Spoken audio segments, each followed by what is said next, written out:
Okay, yes, it looks like we are live. So, welcome to Auditorium 4. My name is Emil and this is Eugene. We'll be a host today.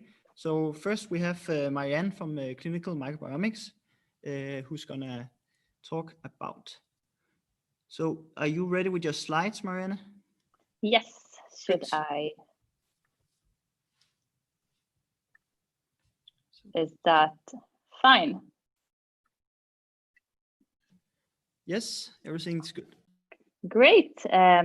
Thank you so much for this opportunity. And I thought today I will tell you a little bit about my scientific journey, a little bit about my academic career, and a little bit how I went from academic science to scientific sales. So before I start on myself, I just want to mention that we have a second presentation at 4:30 with Nikolai, who is the Director of Scientific Operations and Quality Assurance. And he will give a more science view of what he does in the company. So if you're still curious about what we do, please listen to that one. So who am I? I'm actually Swedish, so I'm your neighbor, really close. But even so, I'm from Helsingborg, which is basically almost Denmark, or that's what people from north of Sweden think that we are in the south. So basically, I have a very nice view of Denmark across the ocean.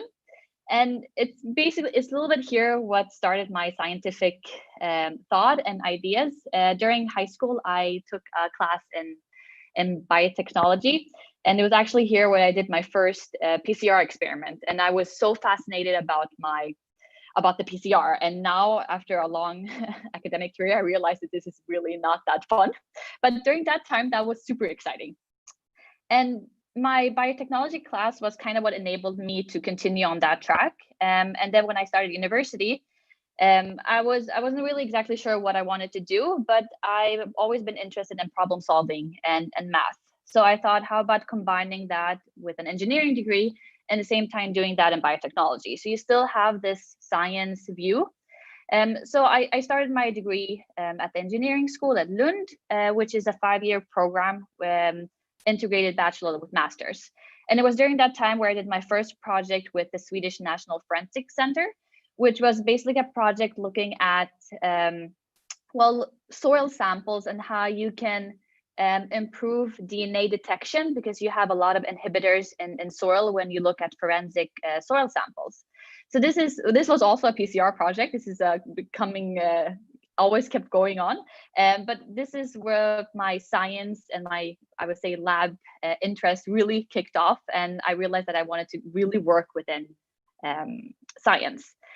But I was not entirely happy with just spending my time in Sweden. So I decided after a while that, okay, how about I do my last year, my master's, and do my master thesis in the US? Because I, like everyone else, have this American dream. So I spent a year at University of Illinois in a little small town called Urbana-Champaign, which is basically surrounded by corn. And I did my master thesis there, looking at gastric organoids and investigating how Helicobacter pylori and its toxins affect gastric tissues. So I spent a whole year there, and I loved the experience. And I still really enjoy the science part and working in the lab and having a project aim. So after a master's, and if you want to keep on maybe working within academia, you pursue a PhD. And I wasn't really ready to go back home, back to Sweden. So I thought, okay, where can I go that is close to Sweden, but still not in Sweden? So UK became that option. And I was fortunate enough to get a PhD position at Imperial College in London, where I spent 3 years working on the gut-lung axis, which sounds very complicated, and it was. But what I was doing was looking at gut microbial metabolites and the effect they have on the airways, especially in asthmatic individuals. And it took, well, it was a 3-year program. It's a PhD, it takes a lot of time. You learn a lot about yourself, both what you want to do in the future, but also how you manage projects and how you interact with different types of people. You just learn a lot about yourself. And I learned that I did not want to work in a lab anymore. I was kind of done with the science part in the lab, so I did not want to pursue a postdoc. But I still wanted to work in a science environment, and I wanted to move closer back home. So I had the fortunate opportunity to submit a spontaneous application to clinical microbiomics, and I've been there since November in 2019 as the sales and business development manager. It's a long fancy title, and we will get into what I actually do at the company. But for those who don't know what clinical microbiomics do, we are a contract research organization, and we're a pretty young company. We were founded in 2015. And what we do is that we do microbiome research. We help a series of clients when they have a project within the microbiome. So it could be that they come with a set number of samples and they tell us, okay, can you look at, for example, stool samples, and can you tell us what the difference is from healthy microbiome or a non-diseased microbiome compared to a disease? For example, we have hot topics like IBS, Crohn's disease, but it could also be that they have, for example, intervention. It could be that they're supplementing their individuals with a probiotic or a prebiotic. And then we help them with the sequencing of these samples, the analysis, but also what the results mean. And in our team, we have, it's very diverse and they're highly experienced. And the majority of the people come from academia. So they spend a lot of their time working on these topics. And our clients, you can see a couple of these here in the bottom, just to give you a little feeling of who we work with. But we work with people all around the world. So this is a little bit what we do, and we're based in Copenhagen. So really, really close in here in Denmark. And this is our team. We're not that many, but you might even recognize a couple of these people, I don't know. But it's very diverse. We have a lot of people from different places in the world, and we have people with different backgrounds and experience, and they do different things in the company. So it's a lot of focused on the science part. But today I'm going to tell you a little bit what I do. And I work within the sales and business development team. It's a long, fancy title. But as you can see, each circle kind of represents one area that I work with, and it's a lot of different things. The main thing is that is client contact. So I have all the contact with our clients through emails, through personal meetings. It was more before Corona hit us. Another part is that I give them proposals or quotes. We don't always provide free service, or else we wouldn't survive. But this is also beneficial for them to see what we offer them and what's included in their package. Another part is, of course, a little bit of project management. So it's key in our team to work together. So if I have the client contact, it's important that I tell the science people what to expect, what they have to do in this project, and how we interact together. So there's a lot of management just within the company itself. But we also have a lot of business development. You have to continue on growing the business to grow bigger, but also to grow the different science part within the company as well. And that goes hand in hand with a bit of a strategy, which I'm also involved with. You need to think a little bit about the strategy of the company, where you want to see yourself, but also a little bit about your competitors, because we're not the only ones who do a microbiome analysis. We have tons of competitors, and it's important to keep track a little bit what they do. So that's also a little bit part of what I do. And one of the most exciting and fun parts is that you go to conferences, so you can learn more what other people are doing and what's currently the hot topic, or what do we need to focus more on. And then this was, of course, very exciting before, I would say, February. And now we're kind of stuck here at home, and we don't go to a lot of physical conferences. But it's a good thing that we can have these virtual ones instead. Another part is also marketing. You need to keep on showing people a little bit about the company, also what we do. So that's also a big part of my role. And it goes well hand in hand with websites and LinkedIn. You have to keep those updated all the time, and try and keep on reaching out. But I've moved a lot from pure science, but I would still say that a lot of my scientific background helps me in this job, even though I'm not exactly standing in the lab and doing the work. But this helps me understanding the client in a different way, because it's often researchers that we talk to, and then it's important for them to make sure that, so I understand them and exactly what they want. And this is what my backgrounds helped me a lot. And I also want to point out it's that you can come from different backgrounds, and you don't have to continue on the same track. You can move a little slightly away from it, and all the experience you've had will help you in the job that you do. I want to finish up by saying that we're currently looking for a student assistant within the sales and business team that will help a little bit with our marketing strategy. A little bit about the LinkedIn post, our website, creative marketing material, a little bit of maintenance on the website, and so on. So if you're interested, please apply through Graduateland, through our stall, or if you want, just reach out to me and with your CV, and then we'll take a look at that. And with that, I think I will say thank you, and I'm happy to take any questions that anyone might have.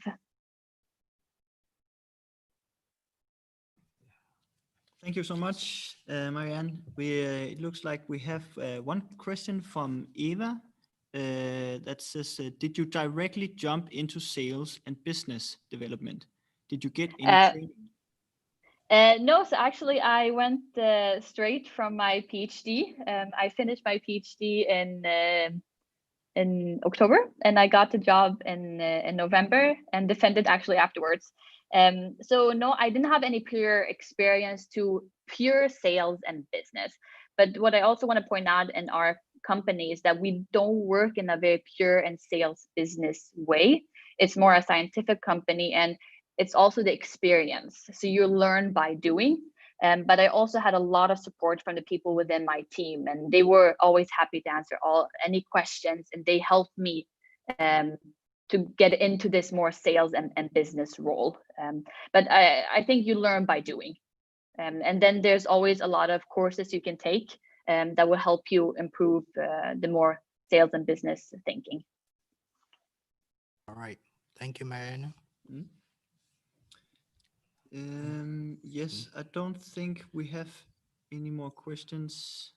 Oh, that was a thank you from Eva. Great. Yeah. Yes, but I think we will wrap up then. Perfect. Yes.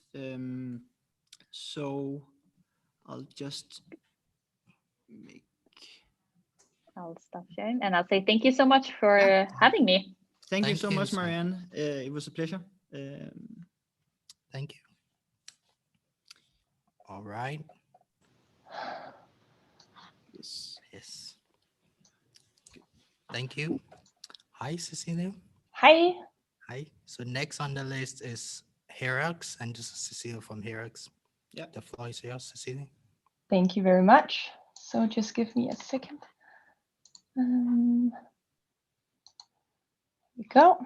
So I hope you can all see my screen with the presentation. Sorry. There we go. Yes. Almost, yeah. Yes. Good. So yeah, thank you first of all for having us here today. My name is Cecilia Stiglitz-Willert, and I work as a consultant in Herax, and I have a background in molecular biomedicine, and I've been working with Herax for almost 3 years. And with me today, I also have my colleague Jonathan. He's actually sitting right next to me, in charge of the chat and the questions that may come in. You can come, Jonathan. Hi. And we would like today to tell a little bit about what we do in Herax and also who we are, and also focus quite a lot on the career opportunities that we offer within Herax and the benefits of working with us. And then we have a little advertisement for an open position that we have at the moment. So let's just get started. So we do business and IT consulting and implementation services to the pharmaceutical, biotech, and med device industries all over the world. And you can see here to the left our 6 main core services. So we have business and consulting, process optimization, IT implementations, because what you probably don't know is that that's actually a whole world of IT systems, specifically for pharma. We also help our clients to stay compliant and do general project and operational assistance. And then we have also a training academy offering training specifically within the pharma industry to our clients actually.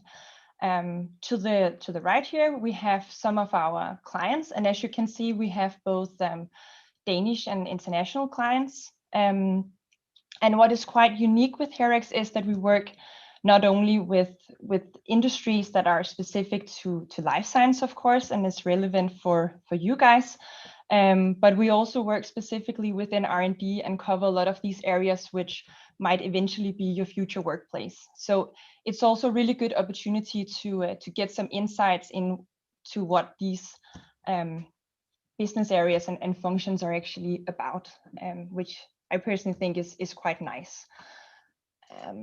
So HEREX was founded in 2009. We are headquartered in Gentofte, so that's just a little bit north of Copenhagen. We have a canteen that we share with the police, which is often quite interesting. We have an open office space with free seating, but normally you would actually go and work at the client side. So for instance, with our Danish clients, people from HEREX go from Monday to Thursday at their site. And with our international clients, you would also travel. It differs a little bit depending on the client, how much you will travel, but we have a quite big team who actually goes down to Basel every second week from Tuesday to Thursday. And also if we have workshops or any other big events, we will also travel for that. Obviously at these times, we have to all make it work remotely with COVID-19, but we're also quite good at that, fortunately. And the last note here is that on Fridays, we are all gathered in the office, which is also quite nice. Yeah, so we are at the moment 39 employees. As you can see here, I included just some overall stats about who we are, but we are actually quite young. So the average age is 32 years old. And also most of our consultants have a life science background, as you also have. And I just included a couple of examples below here so that you can maybe identify yourself. But you can also go in on LinkedIn and basically stalk people working with us to see if anyone has the same background as you. So moving on to the career opportunities. As a quite unique thing also with HEREX, we have a formal 4-year training program. So as you can see here from year 1 to 2, we have a variety of actually fixed courses that you will have to go through. And that requires both the internal courses provided by our academy, which is quite specific to the pharma industry and the IT landscape and project execution within this environment, which is really also what we do. But in addition to that, we also have a long list of external courses that you will also have to take. So that's, for instance, Prince2, Scrum, these project management certifications you will get, but also computerized system validation like M5, and also some various clinical courses. So quite comprehensive actually. And this is something that everyone will get. When you get to year 3 or 4, then you get the opportunity to actually choose between some more advanced courses and more expensive ones. So that's, for instance, from Stanford or Harvard or INSEAD. And that's more related to strategic thinking, decision making, business acumen, and so on. And in addition to this training, of course, you'll also get a lot of experience from the projects that you'll be assigned on. So that's what we have listed down here. And all of the training that you'll get will, of course, be coordinated with your project work and planned well in advance. And the idea is really to try to get you through the analysis, the planning, and also the execution stages over that 4-year period, so that after those 4 years, you come out as a really great consultant. And in fact, we even have tracking sheets for all of us where you can see what you have done during your various projects and also the training that you have completed, so that our upper management also have the opportunity to actually plan the projects according to what you have tried out, so that you get the full package in the end. Yeah. Then also, in addition to some of the formal stuff, there are also other benefits of working with us in terms of social activities. So we do, for instance, have some various social clubs. So we have a wine club where we go out, what is it, every second month or so.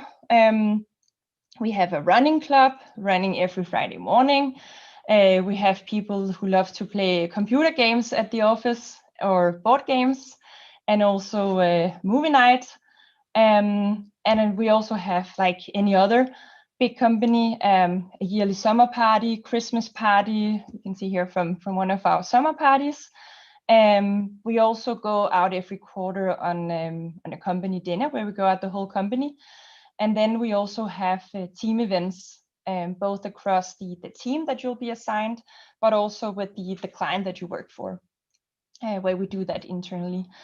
And then the most interesting one probably is the company trip, where we take the whole company as well, going out from Thursday to Sunday every 1.5 years to a nice destination. I have listed here some of the previous destination, and I was actually at the Barcelona trip that we had, 2 years ago almost. Fortunately, this year's company trip has been postponed due to COVID-19.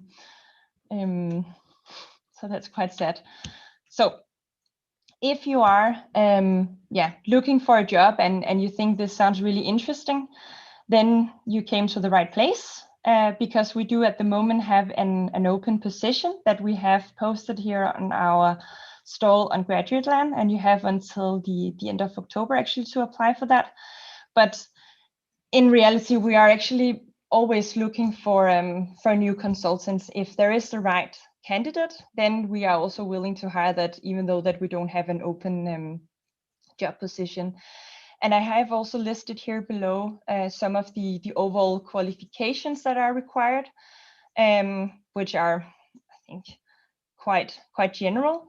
But I think what is important when you do your application is to try, instead of listing like, well, I have excellent communications, interpersonal, analytical skills, whatever, then really try to prove it with examples from your experience. And that might be just from your master thesis or something that you did on your studies. You don't have to have it like experience from the industry as such, but really be able to prove that you actually have these skill sets and also your overall approach.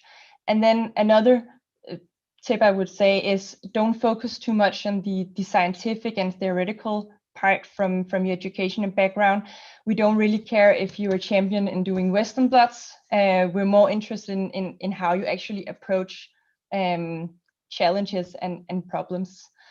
And I have also included here the recruitment process that we have, because that's also something which is I think, when you say consulting, at least I thought that you would have to do the case competitions and all this crazy recruitment process. But in HEREX, it's quite similar to what you could actually expect from a general pharma company. So you would first of all have to submit an application, including your CV, grades, and a motivational letter. And then if that's just spot on, you'll be invited for a first interview. And if that goes well, then you will have to come in and do some intelligence tests and just this is really basic, something you'll do on a computer. I think it takes 2 hours or so, and also some personality tests. And then if that goes well, then you may be invited for then a second interview, and who knows, get a job offer. So it's not that scary, I would say, the recruitment process, even though that we are a consulting company. Yeah. And with that, I think we would like to close off with the Q&A session. I don't know if we had anything coming in it, but otherwise you can also you can book an interview or start a chat with one of our consultants present here today through the stall to learn more. So Thank you, Cecilia. thank you. So Cecilia, I have got one personal question Yeah. regarding HEREX. So do you get to choose which area of expertise you want to work in at HEREX, or it's just random? You get randomly placed to different projects? I would say something in between. Okay. Of course, you will have a saying, but in reality, it also depends on what does the pipeline look like at that moment when you're become available. But it's completely fair to say to your team managers, like, I would really like to try out this specific area. And then they also try to accommodate that as possible. And they also have all our team managers weekly meetings to see how the whole portfolio of projects fit together and how that fits into where we want to place our consultants. So I would say you cannot just say, I only want to do this, but you can definitely have a saying in that and sort of have a wish in terms of which direction you want to go. And specifically with the courses that you can take, you do have a saying in terms of which direction you want to specialize. Okay. So. And we have one more question here from Yeah. Ping. So Ping is asking, how important are the grades in terms of recruitment? Yeah, that's a good question. I would say it's to some extent important. It's not like if you don't have top grades, you will never get a job with us. But I think if you don't have good grades, then you have to prove in another way that you are really a good candidate. So it's definitely what would you say, Jonathan? I'd say it typically shows in the testing. Yeah, that's true. Maybe you don't have to worry too much because yeah, your grades may be reflected in how you do in the tests. Or maybe not. Yeah. Thank you so much, Cecilia. I hope it answered your question, Ping. We have another one from Pernille Marie, who asked, could you elaborate on how your work week is like? My work week. Yeah. Okay. Very short, because we only have about 2 minutes. Yeah, that's fine. So yeah, we do a lot of project management in general, which involves making presentations, having meetings, coordinating all of the stuff that makes a project move forward. We also do various analysis that could be of a process or I don't know. But not from we don't do scientific projects. So you wouldn't have to do data analysis like you're used to from your studies. It's more analysis of the business and how that works, I would say. Okay. Yeah, I hope that answered the question. Yes, hopefully, or else you can always remember to book one-on-one meetings if you have further questions. Yeah, of course. You're very welcome to reach out to us. Yes, All right. Thank you, Cecilia and Jonathan. It was a pleasure. Thank you. Yes, so if you just stop sharing your Yeah. screen. Then next up we have Anna. So I'll just make her panelist. So Anna, are you with us? Anna. Yes. Hello. Hello, Anna. Hi. So Anna is from Novo Nordisk, and she's going to talk a bit about how it is to work at Novo Nordisk and her career. So when you're ready, Anna, you can go right ahead. Yes.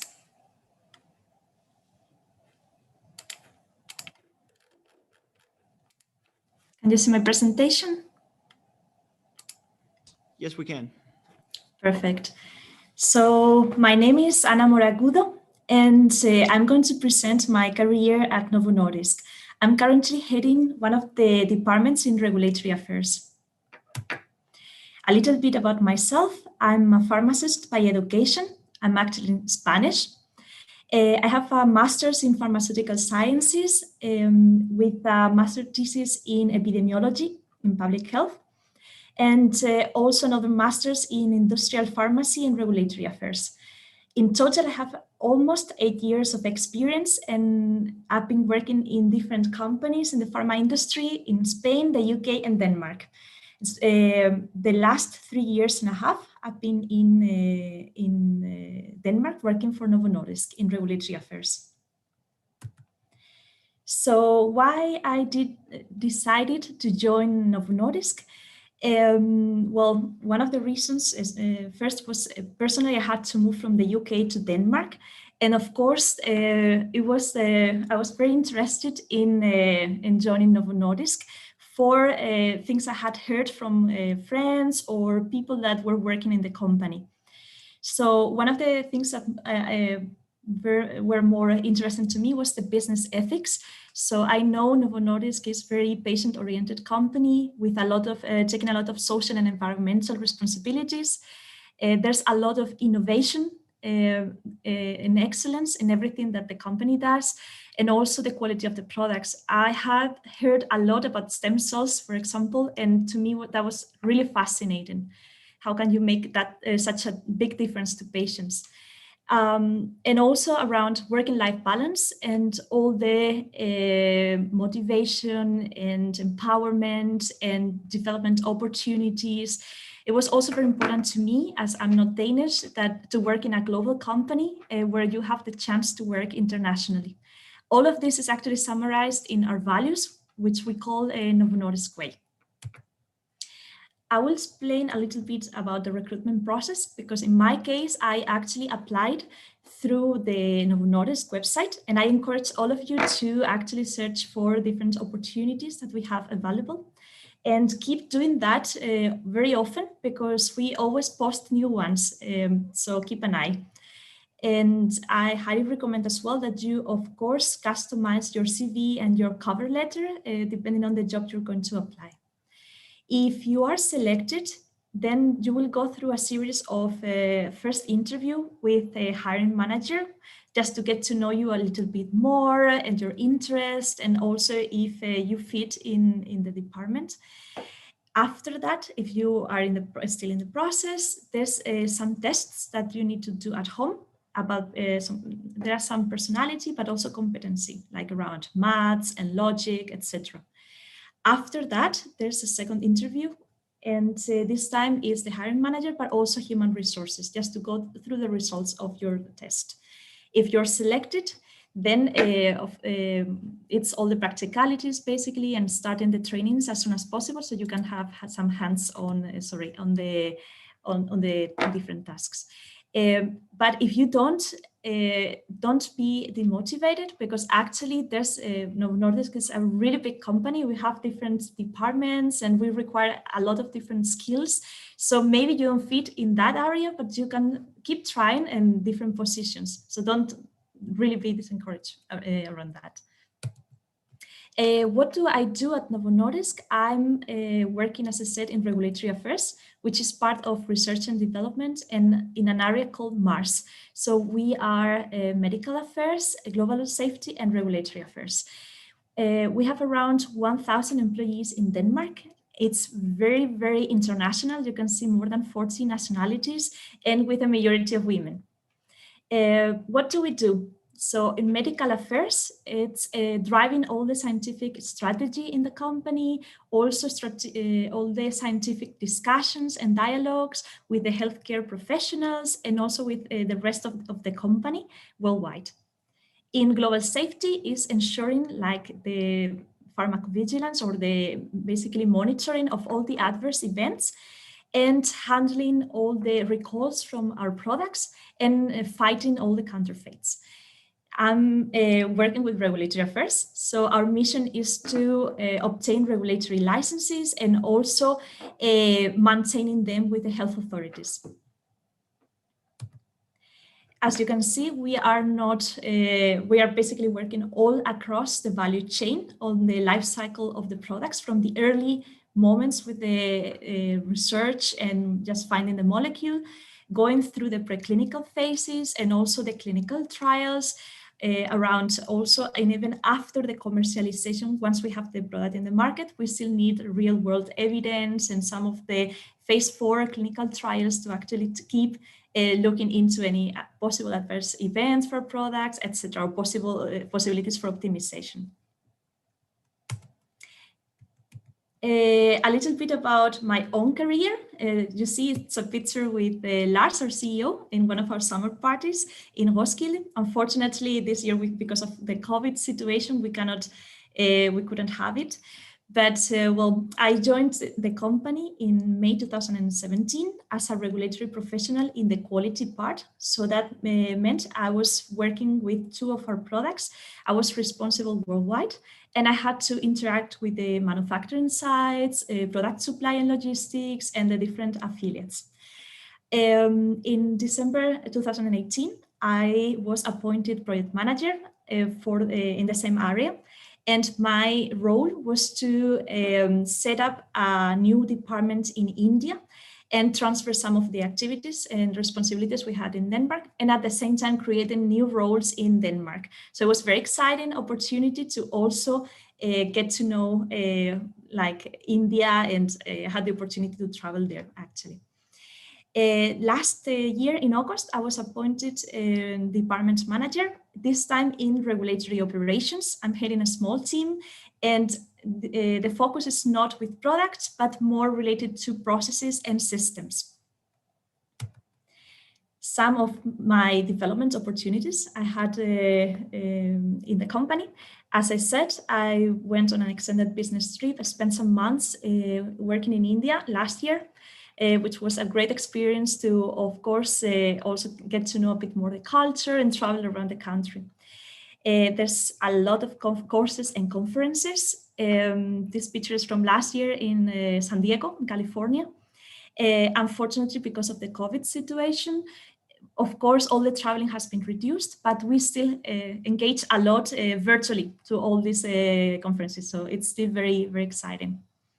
And then there's plenty of team building activities where you can do with your colleagues and to get them to get to know them better and collaborate in a more efficient way. This is myself with my team, just learning how to make some sushi. How does a normal day looks like in regulatory affairs?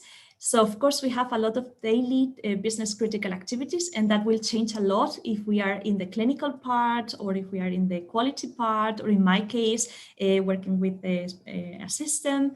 So, but it's something that we have, of course, to resolve, and that's together with your own team and your colleagues. So you're not alone, you are able to interact with others as well, and more senior colleagues that can help. There's strategic discussions with stakeholders, health authorities, even external companies. So we talk a lot with, it's a very dynamic job. We have also, we drive or provide input to projects, share knowledge, and of course are involved in training ourselves or being trained, and other development activities. There's a lot of innovation, as I said before, both not only for our products and of course in trying to get some more benefits for the patients, but also around process and systems. How can we work in a more simple and better way to focus basically on what adds value? And how is the atmosphere at Novo Nordisk? How is it to work in the company? I truly believe that we live our values, and we always have people first, and it's not only the patients, but also all our colleagues. So we treat each other with respect, etc. It's a very positive and engaging atmosphere. To me, it really feels like a family. There's a high collaboration with everyone, and not only face-to-face, but also, of course, in a global environment. We have plenty of motivating and challenging tasks, and there's continuous development talks with your manager. There's also, you can have the opportunity to have mentors or coaches internally, and lots of benefits and social activities and clubs, so you can actually have also some fun with your colleagues. And I know these days there's a lot of working from home as well, but it's possible, of course, to follow all these also working from home. Okay, And my last slide is around the graduate programs. Unfortunately, as you could see, I applied through a position in the site, and I didn't have the chance to join one of the graduate programs. But I've of course met many of our graduates in regulatory affairs, and I think I'm very jealous, to be honest, because it's a wonderful opportunity, and I encourage all of you to really apply. The programs are designed to develop the next generation of key people. And you will get a cross-functional understanding of the whole R&D value chain, having hands-on experience. There are usually 3 rotations, so 2 of them in Denmark and 1 abroad. And you can also get the opportunity to choose what you're more interested, so you can like learn different areas that you think you could like. A lot of personal and professional development, and you get the opportunity to build an international network, not only because you're working abroad, but also in Denmark, as it's very, have people from all around the world. And yeah, I'm not sure if there's some time for questions. Otherwise, of course, I encourage you to send them to our chat.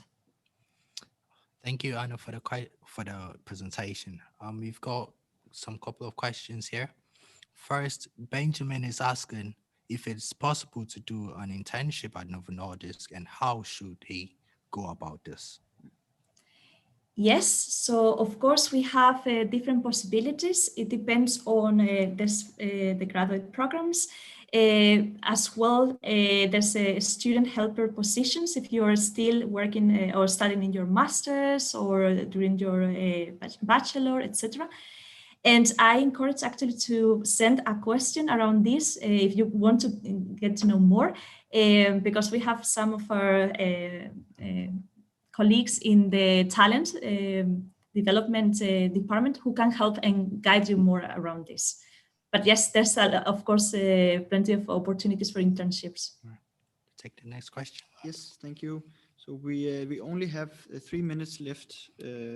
So I think we're gonna stick with this last question, which is it possible to do a master thesis in the Mars area in Novo Nordisk? I think it's possible. I'm of course not an expert on this, and again, I encourage you to send the question through our chat, because then you can get actually the right response to it. But yes, I think it's totally possible. You have to, of course, pick the right topic for it. Okay. All right. Thank you, Anna. Thank you so much, Anna. It was a great presentation.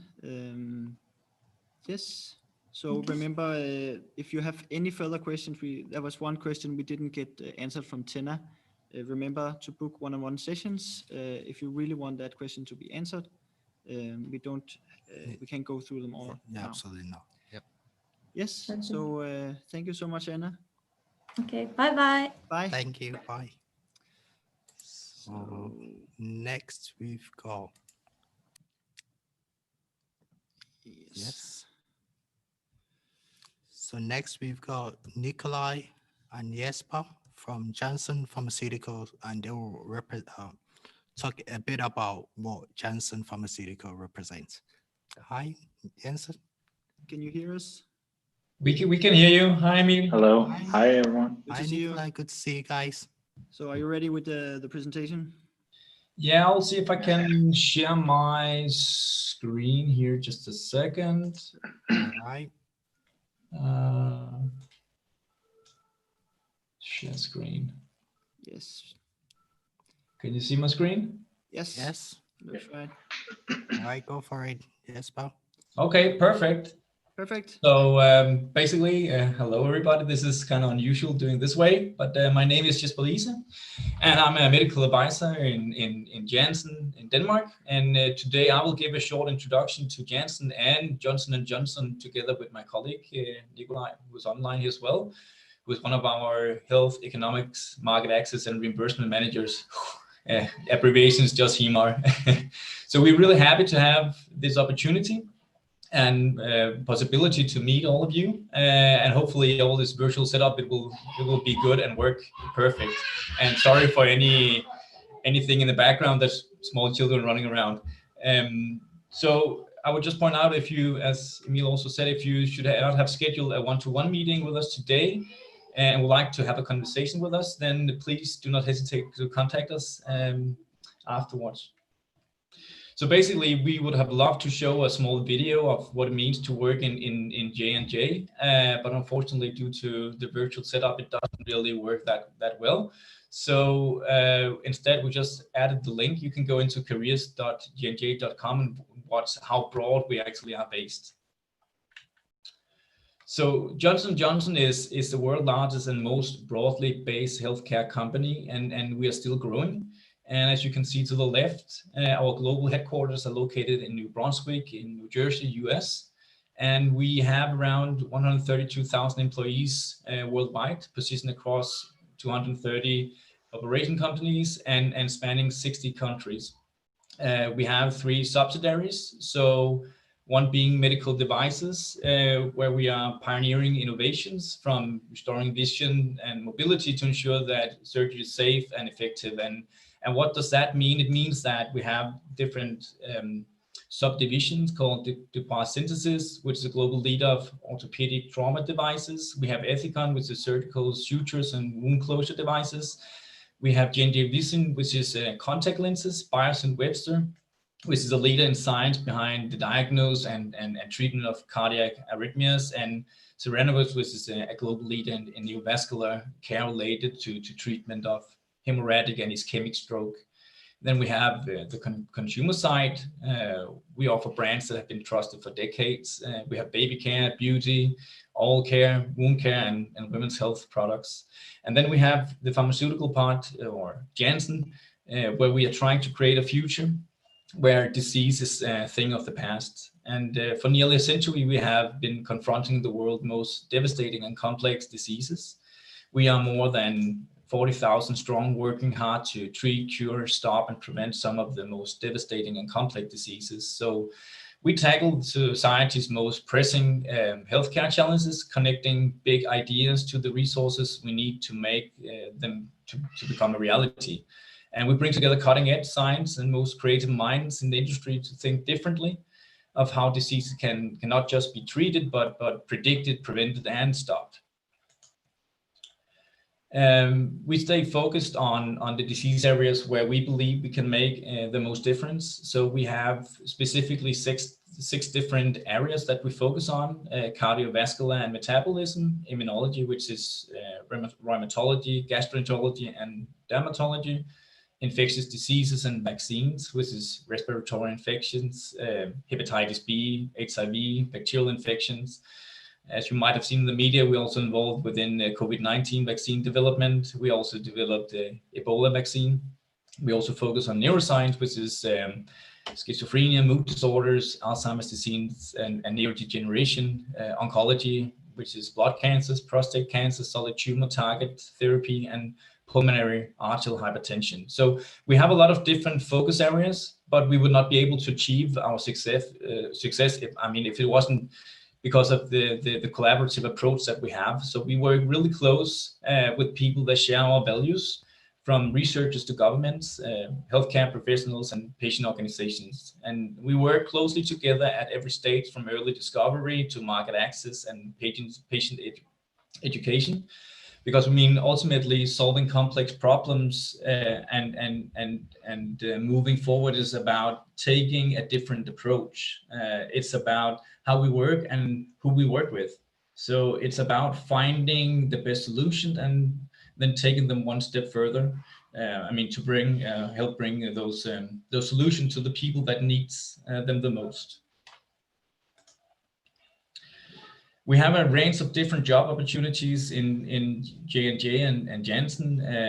And as you can see, it's everything from research and development to medical affairs, market access, and marketing. But we are not just that. We are a large organization, localized in many different sectors and different countries, which requires a broad range of different jobs to keep us on track and deliver the high standard and staying compliant with local authorities. So it might also be something like finance, legal, communication. So we would also like just to give an introduction to our path or road to become a pharma employee, and Nikolai will take over after my first couple of slides. So basically my journey started towards the pharmaceutical industry back in 2004 when I started studying biology at Copenhagen University. I mean, at that time point, I didn't know what I wanted to achieve with my education, but I knew that it had to be something with natural science. So, I mean, during my bachelor, it became clear that my interest was focused on health science and research, and I found that the brain was particularly interesting. So I decided that after I obtained my bachelor degree to explore whether it was truly an area that was of interest to me. So I was so lucky to get a research scholarship at Bispebjerg Hospital here in Copenhagen and conduct some brain research. And I found it, I mean, really so interesting that I applied for a human biology master's program afterwards in order to continue doing research. And I mean, I got in, and during my studies, I kept conducting research at Bispebjerg Hospital, and it became more and more clear that science and research was my passion. So I started building some good relationships in the scientific environment and ended up conducting my PhD in a shared collaboration between Lundbeck and Bispebjerg Hospital. But I mean, when I was near the end of my PhD thesis, I was kind of split as to what to do. It's rather a tough job conducting research, but I was unsure what other options my education really could bring me. So, I mean, I was really lucky. There was kind of a guardian angel that was approaching me. There was a headhunter that via phone 1 month before I was about to hand in my thesis. And she really, I mean, she has seen my profile on LinkedIn and wanted to offer me a job interview with Janssen for a position as medical advisor. And then I asked why me? I'm not a physician, but she explained that the combination of having experience and connection in public scientific environment and my insight from industry, that was truly what Janssen was looking for. So the rest is kind of history now, and I've been in Janssen for plus 6 years. And so a key take home from this is, I mean, gain some work experience during your education. So what does it mean to be in medical affairs? Well, they're different. We are involved in many different functions. We engage with leading specialists to understand healthcare professionals and patient needs. We discuss and communicate research, clinical studies, and treatment trends. We act as a reference point for other internal functions where we give scientific inputs, and we conduct medical training. And I work closely together with Nikolai related to medicine council submissions of new products. We provide medical and product training to relevant functions like commercial, regulatory affairs, and we conduct medical review of regulatory texts of of our products. We also organize medical education activities in order to update the healthcare providers on news, research, treatments, and other aspects that really is of interest to them and help secure that the patients get the best treatment. And finally, we also do a lot of support and manage clinical evidence generation. So everything from clinical studies to real world evidence generation to, I mean, eliminate whatever data gap that would be in relation to treatment and patient population. So I think I'll hand over to Nikolai now to take it further. Should I just control the slides, Nikolai? Yeah, that's fine. You can just skip on to the next one. Yeah, and thank you for the introduction, Jesper. So as Jesper said, I work within the HEMA department, but first off, I want to tell you about my career path. And my career path towards the pharmaceutical industry started in 2013 when I started studying medicine with industrial specialization at Aalborg University. And it is kind of similar to studying medicine to become a doctor. The education gave me knowledge to understand, for example, pathophysiology of diseases, and also understanding for the need of better treatments for patients. And on the bachelor, I also had an introduction to 3 different master degrees, which I could choose from. And I finally ended up choosing medical market access. And the master I studied from 2016 until 2018, and it was focused on health economics, statistics, and marketing strategies. But more specifically, the education provided me with an understanding of the Danish healthcare system and also the reimbursement process of pharmaceutical products in Denmark. And besides the knowledge that I gained, I also got some competences in conducting health economic models. And at the start, at my master degree, I was doing some health economic analysis for an early stage pharmaceutical company called 2A Pharma. And this was actually the first time I had to translate what I've learned at the university into something usable in a company. And there was a steep learning curve because when I was conducting this work, the only one to solve it was also me. So I had to handle the problems that I faced along the way. This gave me both a great experience in terms of getting new knowledge and skills, but it also gave me experience like presenting work to, for example, investors and also meeting a Nobel Prize winner. Later on the master degree, I had the possibility of writing my master thesis in collaboration with another pharmaceutical company called AbbVie. And my task here was to develop health economic models within different disease areas and provide cost effectiveness analysis on these novel treatments that they have within those areas. However, after I finished my master degrees, I was starting to look for a job. And I was actually unemployed for almost half a year before I finally joined Janssen in December 2018, which has shown to be an amazing workplace and a workplace with great opportunities. I started as a HEMA specialist, which is, as Jesper mentioned, the abbreviation for Health Economic Market Access and Reimbursement Specialist. And after a year in this position, I got promoted to manager. So you can move up the ladder quite fast if you're doing a great job. What comes next in my career, I don't know, but there is a world of opportunity in Janssen and Johnson & Johnson, and the company keeps encouraging people to develop both professionally and personally. However, I'll say one of the main things and one of the reasons for me landing the initial position at Janssen was due to the experience I had already, which I've gained during the period where I also studied at the university. And therefore, I would highly recommend all of you to grab every and any opportunity to work with a company and also to start as early as possible. And then you can skip on to the next one, Jesper. So yeah, now you know that I work as a HEMA manager, but what does it mean to work at the HEMA department? The key job functions that I do in my position is to raise awareness of pricing and market access opportunities and threats in Denmark, identify real-world evidence needs together with Jesper and do that from a market access perspective, and also drive these products in collaboration with external partners and researchers. And then it's also to prepare materials for effective price and reimbursement negotiation for specified products within my area. So now there's 2 minutes left, so you need to wrap up quickly. Yeah, okay. I think you should just skip a slide or two, Jesper. Yeah, here you can see, yeah, that's fine. So what I want to say is that we currently have 4 student positions available at Janssen DK. You can find it at the link showed here. And the positions that we are looking at is within the HEMA department, medical affairs department, public affairs department, and commercial department. So there's something for everyone.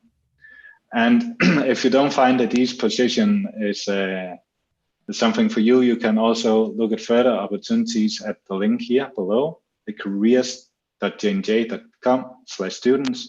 Here we have a link to virtual recruiting events and also a global talent hub that you can sign up for. All right. And that's Thank a wrap you. for me. Perfect. And we have 30 seconds left, so we don't have time for questions, unfortunately. However, as always, you can sign up for one-on-ones.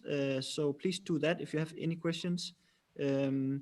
Yes. Yeah. Thank you so much. Thank you for your time, Nikolai. Thank you. Great Thank presentation. you. Thank Mark. you. Good. Next up is Christian from SysBio. Just a sec. There we go. He should be in just quickly. So yeah. Christian, can you hear us? So we should have. So Christian, can you hear us? So Christian is co-founder of SysBio and R&D director, and he's gonna present shortly what SysBio is and how it is to work at SysBio. Yes, we see your screen. Everything is. And you can hear me as well? And we can hear you. Absolutely. Yes, everything is good. All right. All right, let's get to it. So my name is Christian. I am a co-founder and R&D director at SysBio, which is an industrial biotech startup.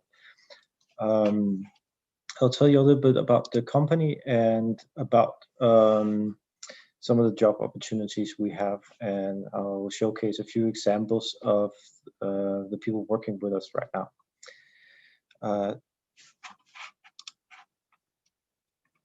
So briefly about the company. So it's an industrial biotech spin-out from the Novo Nordisk Foundation Center for Biosustainability at DTU, also called DTU Biosustain. We were founded in February last year by myself and two colleagues, Alex and Himanshu, and then we're joined by Henrik Meyer, who is now our CEO. We have a few other shareholders in the company. One is the Technical University of Denmark, and then it's Zhejiang NHU, a Chinese fine chemical company. Currently, we are 10 people, mainly scientists, and we're going to grow to about 16 in the next couple of months, so things are moving really fast. SysBio, a small company, needs to have a good strategy. Ours is building biology. We produce biochemicals as part of this transition towards a greener chemical industry, so more environmentally products, more environmental production of these products as well. And in particular, we focus on building block chemicals that have a better functionality than the chemicals that are out there at the moment, so small molecules. We operate in existing markets, but also in novel compounds, so generating new markets. And we do so by securing strong IP protection of our products or production methods. So we generate revenue through B2B sales partnerships with our growing portfolio of products. And our main effort that we do is that the SysBio scientists, we design, build, and improve production organisms through metabolic engineering, so a lot of cloning. The timeline goes a little bit further back than 2019. So I joined as a postdoc at the Novo Nordisk Foundation Center for Biosustainability when it was started some years ago. And then last year we got our seed funding, started the company, rented offices and labs at DTU, hired the first people, then started to design our new headquarters. And we even got to expand it before we then moved up here to Hørsholm, north of Copenhagen. This year we're into a second expansion and a third expansion, but in particular of interest is an expansion of the workforce as well, which I will talk to you a little bit more about later. So I said we have a portfolio of products, and I think what makes us stand out as a biotech startup, or among the other biotech startup, is that we have products that are very close to market entry. We expect sales next year, so we're starting to generate revenue already then. And then we have a number of other products coming up at later stages. So the way it works that we do some market analysis to see what chemicals are interesting for the industry out there. And it can be a little bit tricky, but that's you have to do that. Then you have to find ways to get production and sales. These are quite large and costly affairs. You cannot, as a startup, starting to build a billion kroner factory. So we venture into partnerships here, and then we need to have sales channels as well before we get to the market entry. So, but we have that for the first products. So the main effort that we use, we focus on the metabolic engineering. So going from idea to a proof of concept, a production, and then the major effort is on strain improvement. So generating better and better production organisms that produce biochemicals. So our core competences are in the cloning work that goes into persuading microorganisms to produce chemicals that they are not used to producing. And then we take these and move them into laboratory scale fermenters up to 1 liter. And then we transfer from there or outsource to upscaling of the production and also the downstream processing. So in our lab, it looks mostly like pictures on the bottom, like Eppendorf tubes, PCR machines, and analytical equipment. Our platform and IP falls in 2 categories right now. So one is amino acids, the building blocks that you and I and all of us are built of, and these are an enormous market for these compounds. And then we are able to produce some novel compounds, and I'll put in particular highlight these sulfated compounds where we have very strong IP protection. So this is a picture of eelgrass, a marine plant that you can find outside Copenhagen, out here in Øresund. If you go out there now, it's washing up on the beaches now. So eelgrass produces a natural antibiofoulant called stearic acid, and this has been proven to be an antifouling agent that you can also use in other materials. So you can have it in, for example, ship paint. So you paint a ship hull and prevent micro and macroorganisms from attaching to the boat. So this is really transforming, forming that industry into from environmentally unfriendly products into more environmentally friendly products, and also more friendly production process by producing it by fermentation. So what we do is that we genetically engineer microorganisms. We mainly work with E. coli, but sometimes we do work with other organisms, but mainly E. coli. And then we genetically engineer it and we grow it in fermenters. So working at Cisbio, so we're quite a young team. One of the, if you look at the average age of the people in the team, I think we're one of the youngest companies up here in Hørsholm. There's also a fun and active team. On the right side here, you see some of the tools that we use. So we try to predict the genetic manipulations we have to do using models and simulations, and then we design the DNA. We click it together or use tools like CRISPR or other tools to make genetic changes, and we make combinations of them, and then we screen a lot of different organisms and enzymes and so on. We do the omics analysis, so metabolomics, transcriptomics, proteomics, to see how the cells behave once we do the genetic modifications. Then we take them into bioreactors, and which is an important upscaling step. And we try to learn from the whole process before we go into the next round of optimization. When you work at a biotech startup, you really get a different experience than in a larger company. So you will have a very strong personal impact of what you do on the company, and you will be involved in many diverse tasks. Here, shown picture of an office being turned into a laboratory in a couple of months, which means that I had to go up from being a biotech engineer to taking charge of construction here. We're also working very closely together as a team, so it's very important to have a good team spirit and able to to work closely together with other people. Just gonna showcase a few examples here of people who are working with us. So this is Trine, who is a metabolic engineering scientist with us. She's a graduate from DTU in biotechnology. Then she took some courses at CBS, this biobusiness program. Got to work at the Danish Technological Institute, where she learned a bit more on fermentation, and then we're lucky to hire her in. You can perhaps still book Trine for a one-on-one talk, or you can get in touch with us later.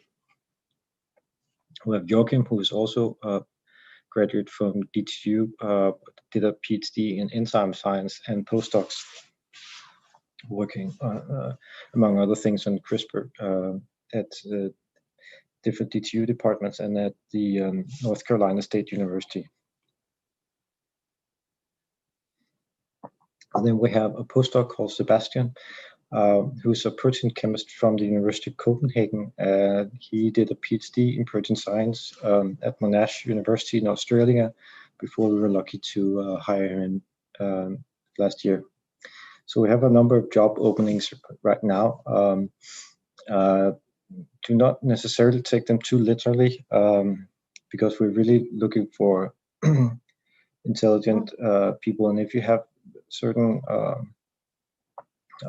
skills or experiences, then they might be useful as well. So we have a molecular biologist position. So here you really need a good passion for cloning and genetic engineering. This is the core of our business. Good at the experimental design and analyzing the experiments you're doing. So it's a lot of problem solving, and you will be part of teams working all the way through strain optimization. Then perhaps a more experienced role as a metabolic engineering scientist, where we need some strong understanding of biochemistry, microbiology, and genetics, and there are a number of other qualifications that we consider quite positive. You can read more on our webpage. We need a technician for fermentation and also for some laboratory jobs as well. We need a postdoc for omics analysis, and design, perform experiments, and use genome scale and metabolic models and so on, and analyze omics data in a very systematic way. We also have a student job open part-time. It's mainly during weekends, but we'll try to incorporate you into the rest of the team. You'll gain a lot of insight into state-of-the-art biotech equipment. And then finally, projects and administration manager, which is more like a non-science job, but we'll be working very closely with the CEO and all the jobs that he is involved in. Do we take students? Yes, on rare occasions. We get a lot of attention, and we're restricted by the room we have and the high level of confidentiality we're working with. So if you write to us, be very clear in your motivation and tell what type of person you are and why we should take you in. So we're really looking for brains, but also a strong heart. You might not have so much experience, but if you have the willingness to grow and learn, that is very positive. Thank you so much. I think this is the last slide. You can come and talk to us. All right. Thanks, Christian. Thanks, Christian. Yeah. It really sounds really interesting. There's a lot of great job opportunities. So remember to book a one-on-one if you want to inquire more about the jobs available. Yeah. Yes, All right. thank you. Thank you for your presentation. Yeah. Good. You're All right. Bye.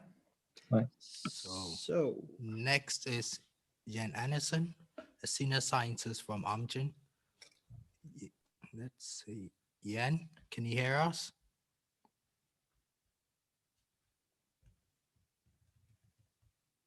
so do we have You have Jan? Jan?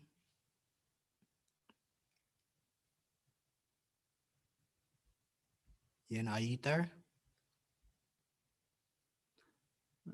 So Christian, I think you can just leave now. Then we'll just get Jan online. Yeah. I think it's Yep. I think. So Jan, Jan- can you hear us?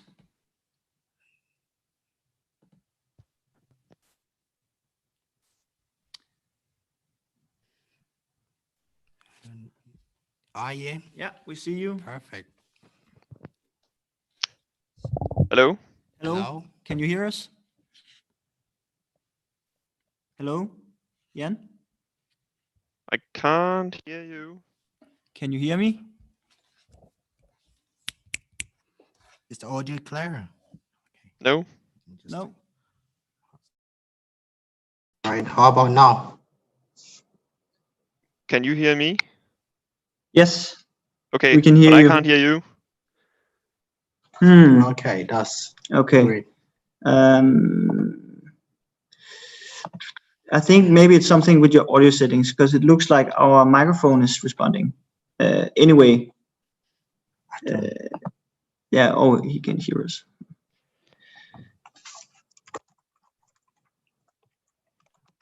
Okay, but if you can hear me, I can just go ahead, and then it doesn't matter if I hear you. Go for it. Okay, perfect.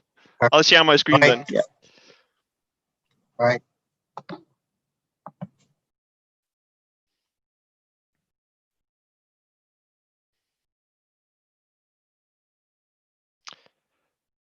Okay, hello everybody. My name is Jan Andersen, and I am representing today Amgen Research Copenhagen, or ARC.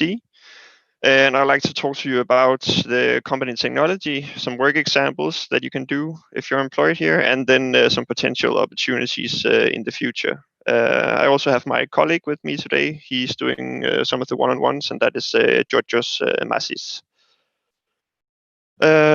First, who are we? We used to be the Danish biotech company known as New Evolution, and that existed from 2001 to 2019. Then we were acquired by Amgen in 2019 in July. After that, we were renamed to Amgen Research Copenhagen, or ARC. We are a research company based on Østerbro in Copenhagen. Shortly about the company structure. Mainly, we are within R&D and discovery research. We have a total of 66 employees, and we have 10 plus nationalities employed in Amgen. We are currently 26 scientists and a student group consisting of 16 students. Now, the discovery research unit is primarily divided into two units: the chemistry department, which is quite large, as you can see here, and then the small biology department. And I am employed in the biology department, and Georgios is employed in the parallel chemistry section within the chemistry section. Currently, we have 2 open positions, which is highlighted here in green. And you can see that through the virtual stall. I would have liked to play this very nice YouTube video. Unfortunately, that's not possible through the Zoom platform. But I really encourage you to look at it and see what DNA encoded small molecule libraries or DIL can actually do, and the technology behind it. That is also you can see the link through the stall that we have created. But if we just take it in a nutshell, what we do here is that we generate enormous libraries consisting of molecules that are encoded by DNA. So we combine fragments and then build the large DNA encoded small molecule libraries. Just giving you an example, if you take 10,000 fragments and combine them with 10,000 fragments, you will end up with a DNA tagged compound library of 100 million unique molecules. And each of these compounds has a potential to becoming a new drug if you can find whatever they are binding to. And that is the next thing that we do. After we have generated the library, the compound library, where we combine the organic fragments and then code those organic fragments with DNA tags. We then have all of these molecules. It can be 100 million, it can be 10 billion, depending on how you build the library. And we have that in one Eppendorf tube. That is all it takes. Then you mix that library with your drug target, a protein of interest that is, for example, causing a certain disease. Then you screen your library against the drug target, and you isolate the active molecules that have bound to your target. After that, you sequence the DNA tags, and that will translate into the identity of the organic molecule. And then we can know which organic molecule bound to our target. After here, the parallel synthesis group takes over, and they make a lot of compounds in free form that we test in the biology department. And then it goes in circles like this. Here's just showing some work examples of the chemistry that is done at the ARC. So many of our chemists do traditional flash scale synthesis as the traditional chemistry. But then we also do a lot of small scale parallel synthesis, which is really our workhorse to get a lot of compounds done in a fast, efficient way. Here's some work examples if you're working in the parallel chemistry division. So here you would typically plan a campaign or various experiments ending up in 5 to 50 final compounds. You do that in small scale synthesis in parallel, and that is mainly in 96-well plates. Then you quantify and purify the compounds, prepare stock solution using robots, update our in-house databases with all the information you have generated during these processes. And after the compounds have been made, they will then be transferred to the biology group, where we will test them in various assays to check the binding affinity and the mode of action of these compounds. Here are some examples from the biology section, where we are primarily working with the biochemical and biophysical assays. That could be, here's just a list of the various assays that we are working with. So in terms of biochemical assays, we are using the fluorescence polarization assay a lot. We also use alpha screen, TR-FRET. To mention a few biophysical methods, you have SPR, MST, and TSA. We also do NMR, various other stuff, depending on the how much information we want to have for each of the compounds. We also have cell-based assays, so that is measuring if you're killing cells by putting on the compound. That can be a good thing, that can also be a bad thing. And various other reporter assays and biomarker assays, for example, ELISAs and Western blots. We also do gene expression profiling, both on cells and on tissue. So in terms of job opportunities, currently we have 2 open positions, and you can see it through this link, or you can also access this link in the virtual stall if you go there. In the future, we are considering to hire in 10 to 15 new staff within our R&D division, and that will happen during 21 and 22. So you should really look out for the posts on the various platforms out there, and then we hope to see you in the future. With that very short presentation, I think I will open up for questions, if any.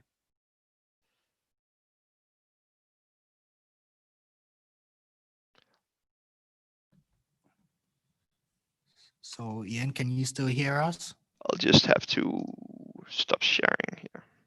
All right. And I'm back, and I can right. see you guys again, but I still can't hear you. Oh, There are no questions. Okay. but yeah, wait, check.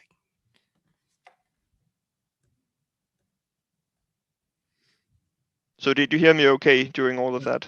Yeah. Okay, It was perfect. perfect. Thanks. Yeah, it was absolutely great. Just trying. So.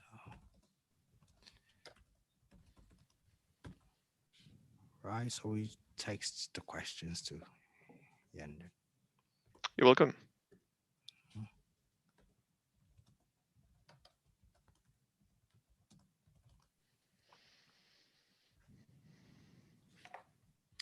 Yes, So so I don't know if it seems like we're having some technical difficulties. Our microphone should be working, so I don't know if it's something with the settings. But there's absolutely, I Ian. just got one question. So could you type this question? Yeah. Does a job in Amgen require a PhD? That's a question from Katrin.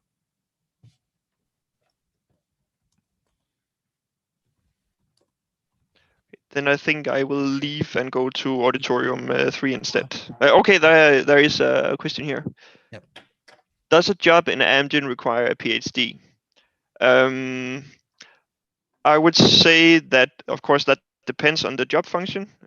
In the R&D department at Amgen Research Copenhagen, around 50% of the employed people have a PhD, and then we have 25% approximately on a graduate level. So you can be employed as a graduate, but it depends on the job. The job description. That will. So yeah, it is definitely possible depending on the job function. And I think one of the jobs in job portal is on a graduate level.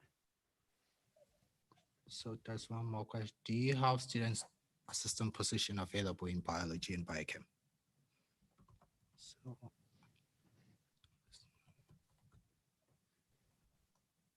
in biology. So there's a question regarding student assistant position here. So I have another question. Do you have a student position available in biochem biology?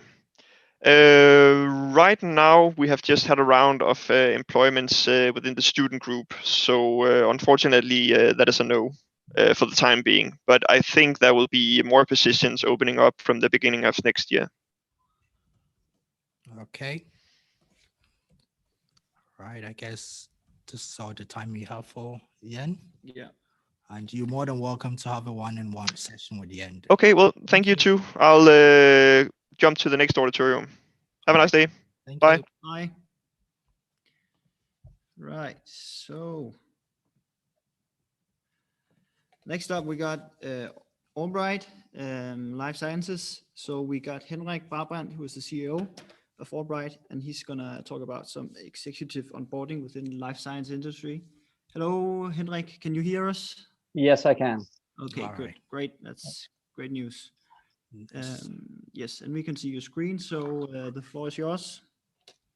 Thank you so much. And yeah, so I'm Henrik from Albright Partners. I want to talk to you guys about a career in life sciences and our perspective on that. So Albright Partners, briefly, we're a life science focused executive search firm. So we recruit only and solely to the life sciences industry, pharma, biotech, medtech, globally. But our HQ is here in Copenhagen. We're a AAA rated firm, vetted by the Premier Association related to our area of expertise, and are connected to the key life science hubs of the world.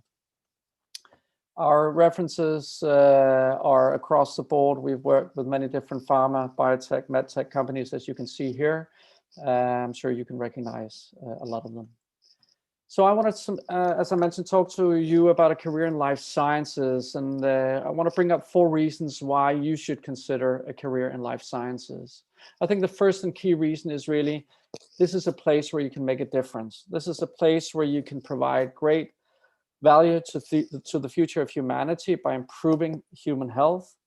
This is a place where you can develop and design new medical devices. You can develop new therapeutics that will solve key issues, key health issues, and sometimes treat conditions that are thought to be hopeless.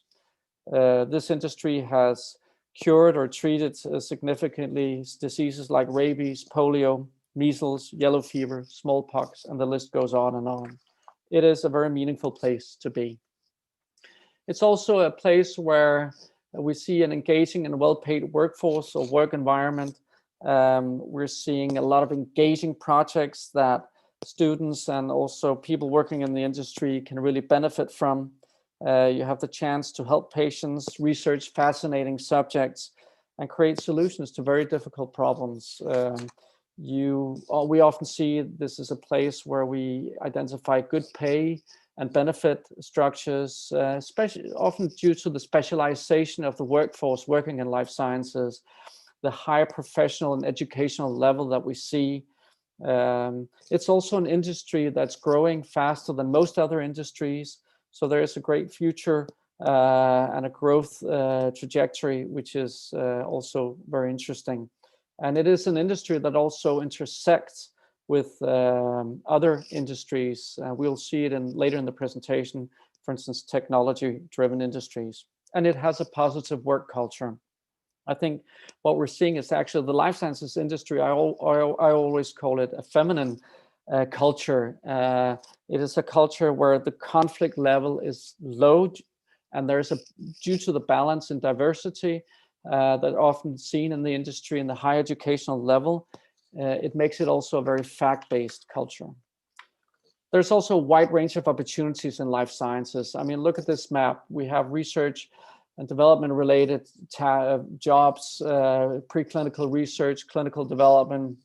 We're seeing regulatory affairs, medical affairs, a lot of different avenues within R&D, commercial operations as well, from corporate communication to classical sales and marketing, through to operations where you see quality, you see anything along the supply chain here, as well as services that I would like to talk to you about in a few minutes. The 4th reason is really that life sciences will be, in my opinion, at the future front end, at the future digital front end.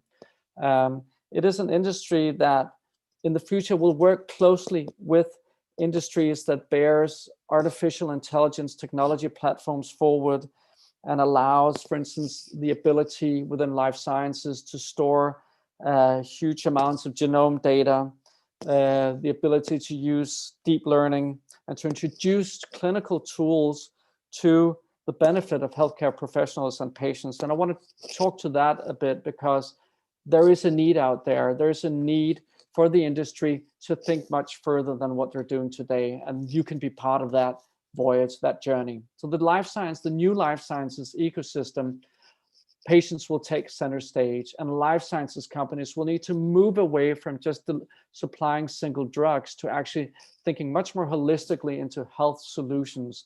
And technology will be the key driver in that area in order to satisfy healthcare professional and patient needs. And here you can play, I think, a key role. We're moving from small molecule-based blockbuster decade, the current decade, very large molecule biologics focused, to the future being medicine as a service, where digital medication is going to take center stage. And this is where I think we're seeing the digitalization taking key. But there is a gap. There is a huge challenge today. Biopharma requires new people, new leaders even, to succeed in this digital transition. 78%, as you can see in this study, agree that their organizations require new leaders because they do not have that focus. Especially pharma and biopharma is in a tricky place right now, and the development is going super fast. So we need to develop capable leaders, but also get capable people in at graduate level to support and help these companies in their transition into becoming, I think, digital enterprises. So what is it that doctors want? This is data coming from Ignicio, who made a survey on this area. And I think there are 3 key things that we see doctors want. And I think the industry and digitalization will play a key role in that.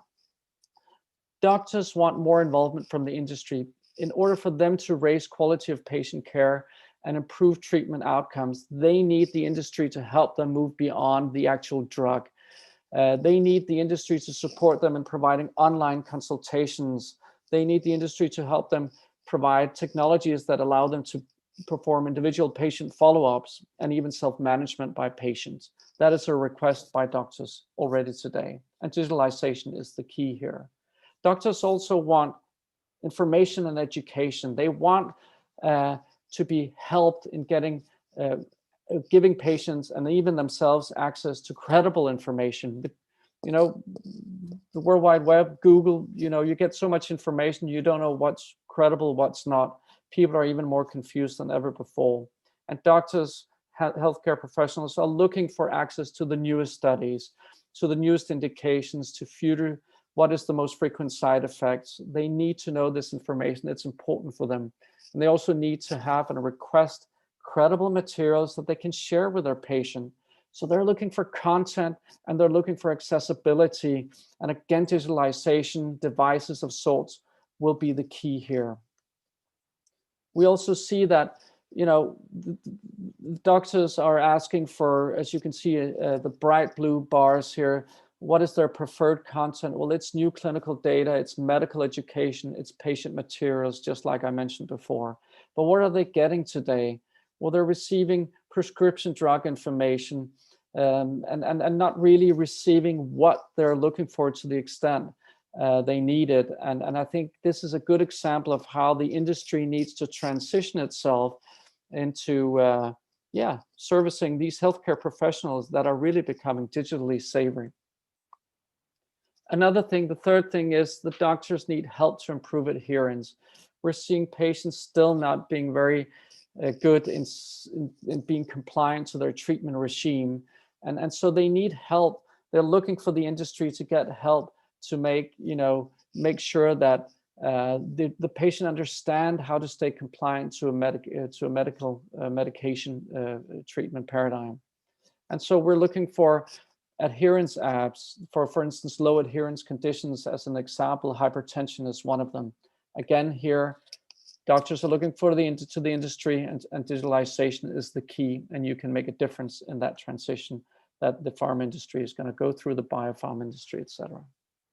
So what do patients want? Well, they want to get well. That's not a surprise, but they also want to take more control over their treatment, and they want to get the best possible outcome.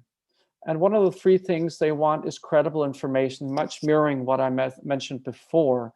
They're looking to really understand their condition and what is the long-term care plan that they're going to be able to employ for them to get better. And so they're looking for this credible information and access to that they feel they're not getting to the extent that they need. And they're looking for digital platforms that have that good, strong content that they can access in an easy way, content that's credible and that's relevant and that's easy accessible. They're looking for like My Treatment kind of digital platforms, like we know that from My Newsfeed or My Playlist. That are kind of solutions that they're looking for. They're also looking for better healthcare professional interaction. They know that doctors need help to help them.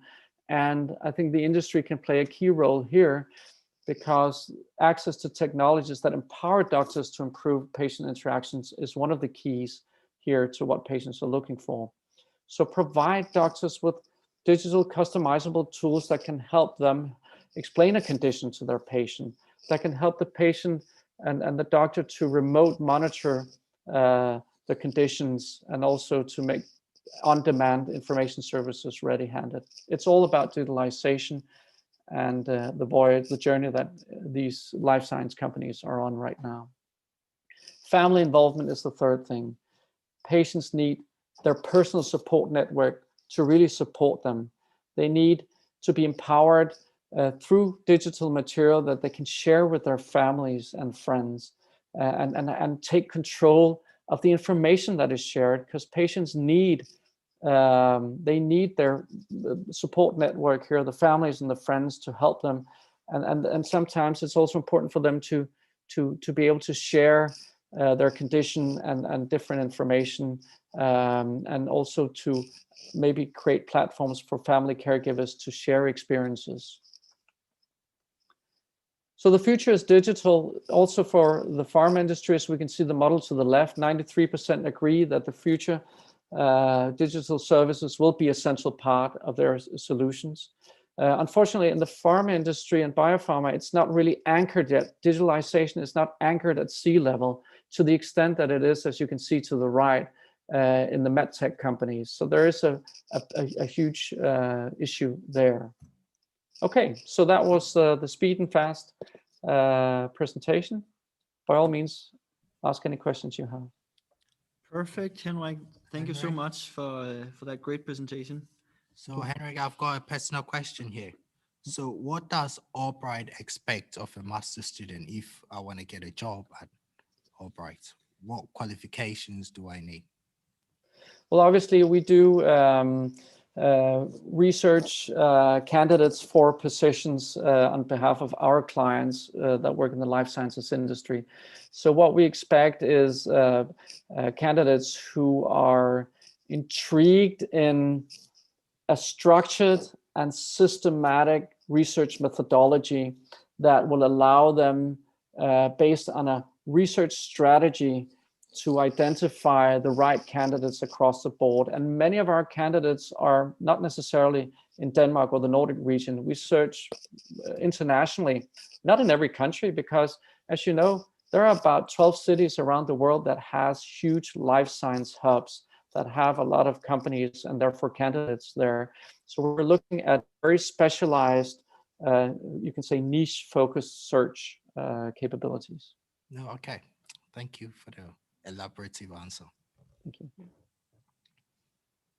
All right. I don't see any more questions right now, maybe. So remember to use the question function if you have any questions. If not, then you can wait to after.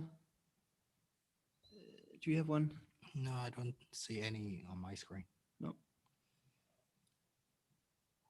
Right.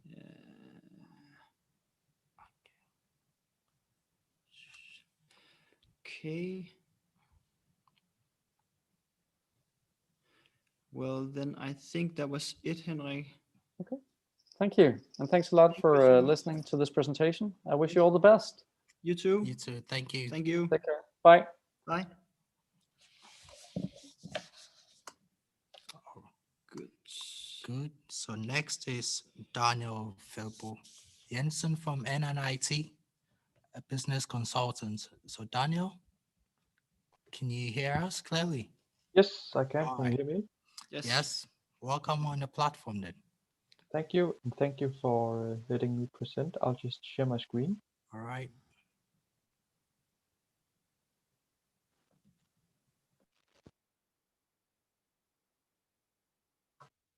So can everybody see, can you see my screen? Yes, we see it. Okay, great. Good afternoon. Should I just start the presentation or should we wait until it's time? What would you prefer? I think it's fine. Just start. Okay, great. Again, good afternoon. I'm Daniel. I work as a business consultant within the life science area for NNIT. And my colleague Christina has already presented earlier today, but in case you did not have the opportunity to attend that, I will present NNIT to you now as well. So NNIT is a global life sciences IT powerhouse with more than 3,300 employees worldwide. Originally, NNIT was the internal IT department at Novo Nordisk, and I believe in the late 90s, it got spun out as Novo Nordisk IT, and then in 2004, it changed name from Novo Nordisk IT to NNIT, and has since then been a company by itself. We have 1,600 roughly people in the Nordics, Denmark and Sweden. We have close to 1,000 in China, some in the Philippines. We have other areas as well in Europe, for example, Switzerland and Germany. We have 2 other life sciences teams there, Basel in Switzerland being a sort of a life science hub where we do a lot of our work. We also have a United States section where we serve life science customers over there, and then we also have some in Singapore. But yeah, as I mentioned, more than 3,000 employees worldwide. So at NNIT, we have these 2 big segments. We have a segment or engagement called Projects, Applications and Consulting, where we do our projects, we do the consulting work, and we also do application work. Then we have another leg of NNIT called Cloud and Infrastructure Services, where we, as the name says, provides cloud and infrastructure solutions, but we also build solutions specifically tailored to our customers.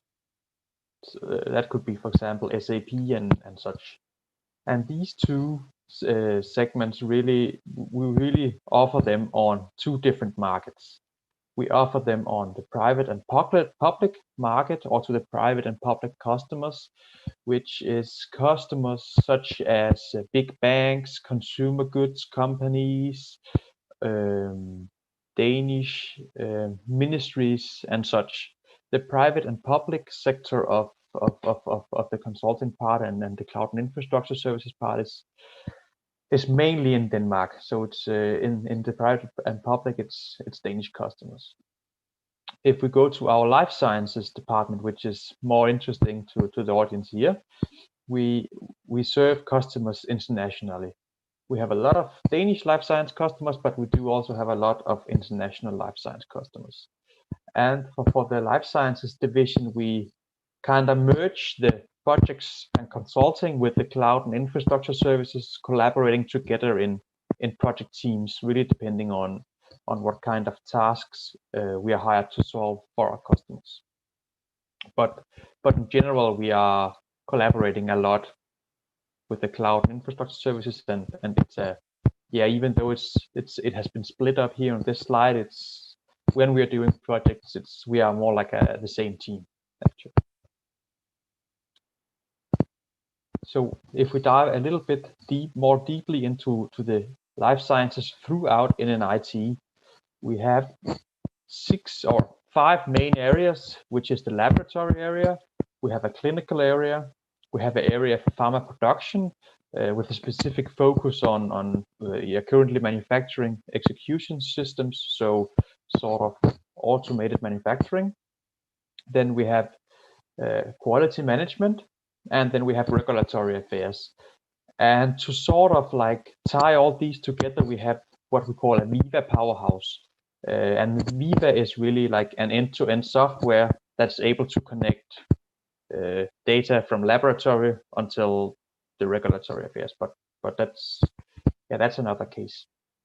But that's also that's one of our main offerings. So, but if we just look at the laboratory, clinical, pharma, quality management, and regulatory affairs, we have 3 different departments within those. So we have the life science advisory, who are mainly responsible for doing sort of like advisory tasks, giving advice to the customers, and they're also responsible for following market trends and develop services and offerings that we can then offer and sell our customers to help them. Then we have the team that's called Project and Consulting, which is the team that I'm a part of, and we're sort of more like the hands-on consultants doing the actual work at the customer sites.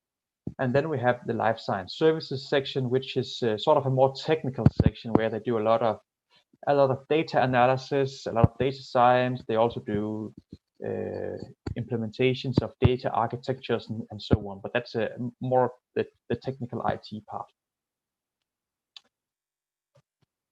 And yeah, just to showcase some of our customers and that we are a worldwide consultancy. We have customers everywhere in the world, and especially in Europe, we have a lot of different customers, and this also gives us as a consultants a great opportunity to travel around the world working on site for customers, which is also one of the great parts of being a consultant within an IT, meaning that you really get to be a part of the team on site. So you will have to you get to experience the different working cultures around different companies throughout Europe, and you're not just a consultant based the same place. You have the possibility to travel, and for me at least that's great. So yeah, there's not really a day that is the same when you work as a consultant for an IT. And now you might be wondering, but how do I get in as a consultant when you maybe don't have a much IT experience, but you come from a life science background, such as myself and my colleague Christina. I have a background in pharmacy and chemistry, so I've been doing a lot of work in the lab during my years at the university, and I really like being in the lab, but I also kind of saw myself not wanting to be in the lab for the rest of my life. So I after I graduated, I started in regulatory affairs and have been working as a regulatory affairs specialist within 2 other smaller Danish companies prior to joining NNIT.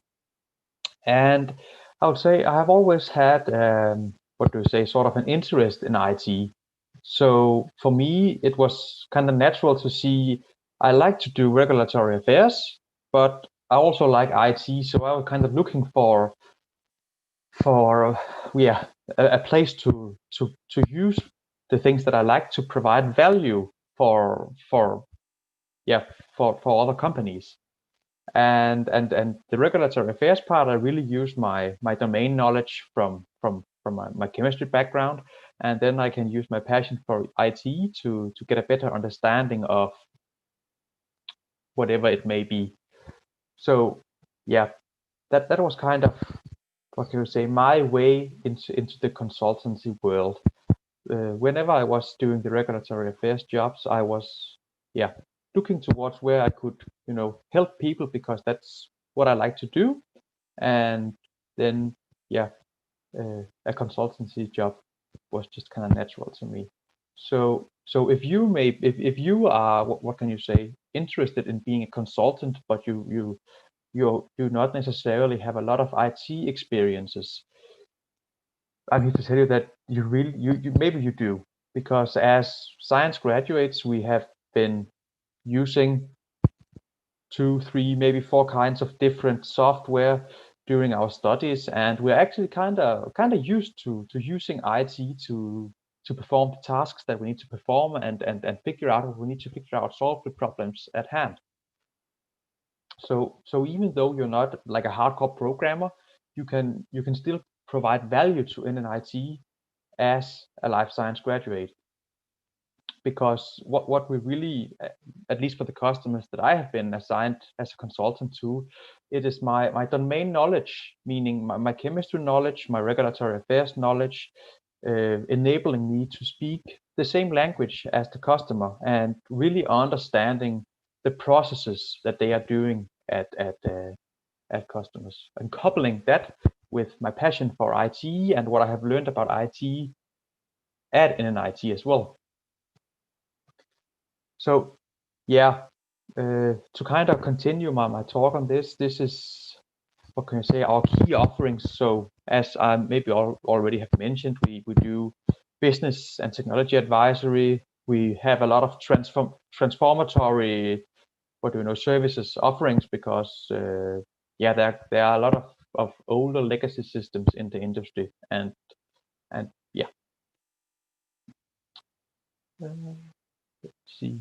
Yeah, and as I mentioned about coming from a science background, you have like you are enabled to perform these tasks because you have process insights, and as mentioned, also technology know-how. Besides that, coming from the university, being able to change, subject to change every semester. You have new courses, you have new things you need to learn. I would say, yeah, change enablement. You know what you know how to cope with changes, and NNIT is a very good company that really they do a lot of they put a lot of resources into giving you the right tools and education to really deliver on the tasks for our customers. So as long as you're willing to learn and you come with this, domain knowledge from science, then you can really, yeah, I believe you can provide value. And of course, a quality mindset, yeah, that's kind of a, I don't know, I would say almost everyone who has been doing science kind of have a quality mindset, because when we are, for example, used to go in the lab, we have to note everything down. We have to calculate the yields. We have to ensure that everything is going according to the plan. And it's kind of the same here with what we deliver to our customers. We always deliver the right quality and also on time. So it's not just about quantity, but also about the right quality. Yes, I think that was it. So yeah, I guess I'm open for questions now. And otherwise, remember to visit our stall, and you can book a one-to-one meeting with me or my colleague. We still have some open slots, I believe. Thank you so much, Daniel.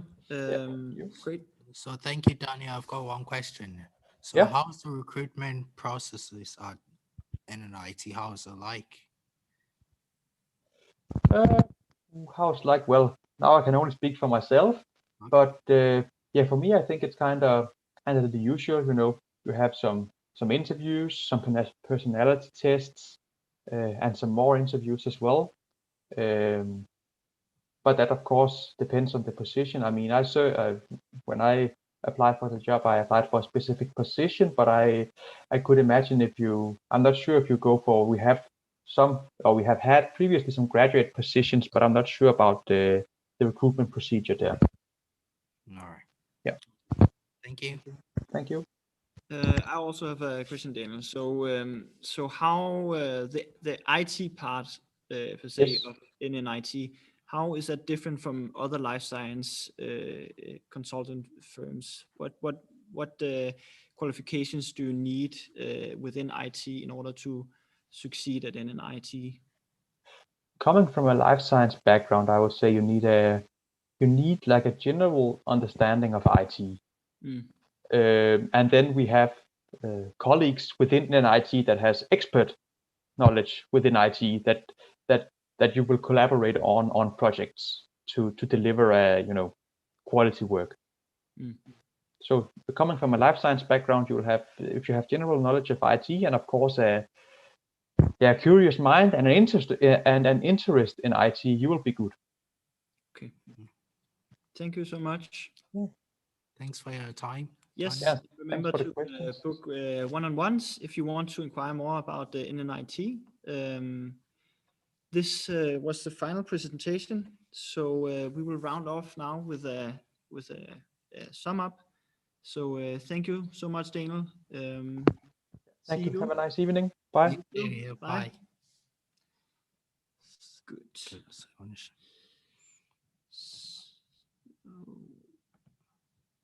Okay.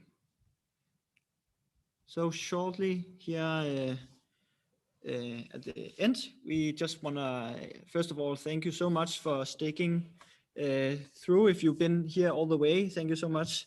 It's been a long day. Hopefully you've learned a lot and maybe gotten some ideas of how it is to have a job in the life science industry. And maybe you're already thinking about applying for a job. Remember the one-on-one meetings. You have to book them yourself.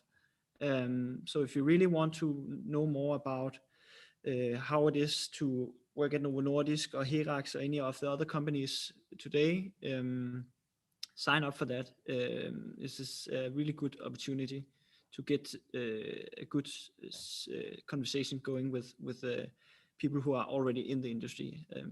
So really take advantage of that opportunity. Yeah, I mean, it gives you the face-to-face contact that you normally would get during a career fair. So and even if you think you don't have any questions, I think you should still sign up because you will just ask maybe about how it is to work at the company, or how an everyday life looks like, or something like that. It's a really good opportunity, so I would recommend it.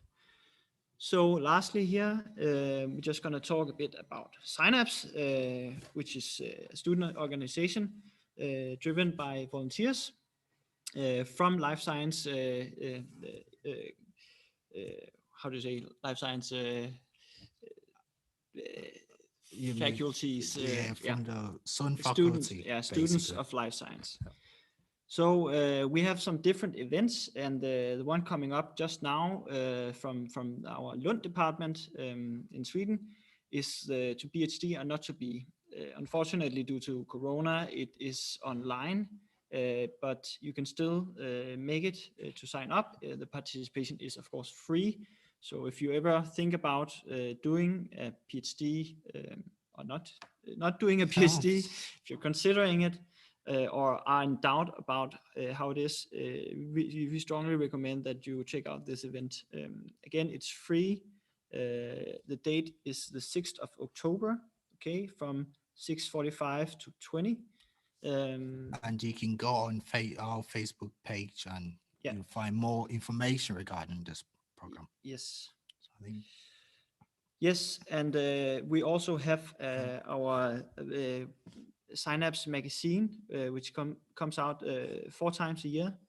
You can find and download all our examples on our website at Synapse Life Science Connect. Yes, the latest one was about AI and big data within healthcare. It's a really good read. There's a lot of good articles and kicks from the life science industry. So if you want to know more about that, or think it's very interesting, really, you really should read it. Okay.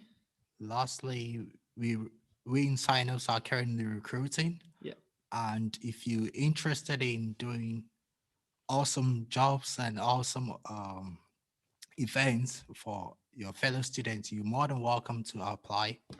And Emil, I just want to ask you a quick question. What got you into Synapse? Yeah, it's a great question. I think it's very underrated while you're a student, how important networking is, and how important expanding your kind of horizon of opportunity is. Don't feel so locked to the kind of faculty or the industry that you're in. And I think Synapse was kind of an opportunity to kind of expand one's horizon and see, okay, what opportunities do I actually got with my education? Yeah. And the network is huge, and the people who are at Synapse are amazing and very, very inspiring. So if you feel like, if you want to know more about the possibilities of what lies beyond academia and within the life science industry, if you're curious about how it is to get a job or in Novo Nordisk, for example, or any other big life science industry, Synapse is a great place, and also to grow personally. Yeah, absolutely. Yeah, I think from day one you get like a lot of like personal task, and you get to contact like companies and people, and I mean you get relevant skills that you don't get from your Yeah. actual education. You're not fixed on one specific path. Yeah. So you get to try out with project management, for example, the consultant that Yeah. was talked about. Yeah. Yeah. It's a really great platform, and we recommend that you guys, if you're interested in it, you can apply for this. What about Right. you, Eugene? Why did you? I think my great sort of my biggest reason for joining Synapse was mainly for the extra skills that I could earn besides my education, because I found out as a life science student, you just mainly go through your courses and you follow it straight there. But I just wanted to branch off my academic experience and get other relevant skills, which you basically you do not necessarily get it out of your education. No. So I thought maybe it would be nice to also try something else. And Yeah. I mean, Synapse has really lived up to my expectation, and I'm really grateful for that. Yeah, me too. Yeah. And you don't have to be very, even though it sounds like it's a lot of business, you don't have to be necessarily No. business oriented. It's No. not about that. It's been everybody from biology to medicine to biobusiness, all kinds of directions. It's very much about what you want to get out of Synapse and what you can give to Synapse. And if you feel that you have something that you really want to learn within Synapse, there's room for that. So if you feel that you think this is interesting or want to hear more about it, you're always welcome to contact us on our Facebook page or our mails. The deadline for our recruiting application is on October 11th, so it's very soon. We have a link on our website at synapseconnect.org/join-synapse.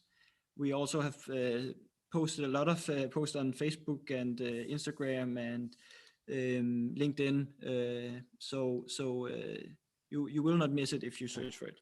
And I mean, all universities are welcome to apply, Yes, right? So all universities. There's no limit at all. All right. Yes. Okay. Thank you guys for sticking to the very end of this. Yes, and again, find us on social media. We're on Facebook, LinkedIn, and Instagram. If you there's still the mock competition going on, so if you haven't already, you can still make it. Take a selfie, and you'll maybe be the lucky winner of a Synapse Connect mock. All right. Yes. I guess that's it. That was it. Yep. Thank you, guys. Thank you, guys. And see you at our next event then. Yes. Bye. Bye.